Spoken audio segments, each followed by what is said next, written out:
And so many people right now are feeling fear, isolation, and anxiety during the pandemic, and our veterans are among them, and too many of those are reluctant to reach out for help. 13 Action News anchor Trisha Kane takes a look at the services available right here in the Valley. Was doing some stuff that I wouldn't normally do. Started drinking, and that normally wasn't me. I was a gym rat.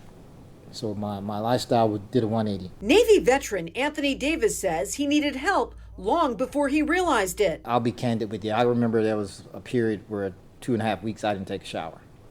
And I just didn't have a sense of, I don't know, responsibility of, I felt like a failure at the time. Anthony eventually started getting the treatment he needs from Veteran Affairs.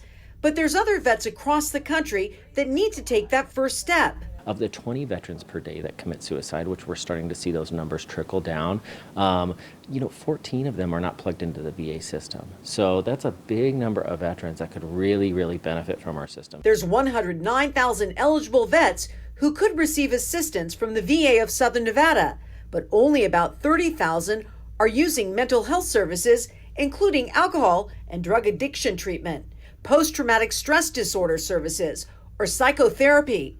The VA also has a new residential program called LVR3, Las Vegas Residential Renewal and Recovery Center. In that program, veterans can come live here up to 45 days, and we have that going on right now. It's very safe the way that we have it set up due to the COVID precautions, but they can get a lot of treatment during that time. Best of all, the VA will provide vets with transportation. They also have a telehealth program called VA Video Connect for individual and group therapy. I know that there's like an old adage of time heals all wounds, and unfortunately that's just not true for some of these emotional wounds. VA clinical psychologist Dr. Nicole Anders says some vets are ignoring the pain for far too long. And I think right now during this pandemic, it is so normal for people to feel isolated, to feel alone, to feel depressed, to feel anxious. There's a lot of unknowns, and I think it would actually be more abnormal if they weren't feeling that way. But she says a vet has to take the first step and contact the VA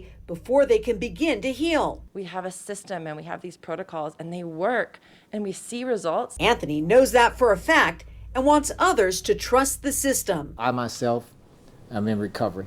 I get my treatment here at the VA. So I'm a living example of what's possible. And I have good and bad days, but like anyone, you brush yourself off and you recover. And that was Trisha Kane reporting. Now, if you or a veteran you know needs help, you can call the VA crisis line. That number is 1-800-273-TALK. The line is open 24 hours a day. That number one more time is 1-800-273-TALK.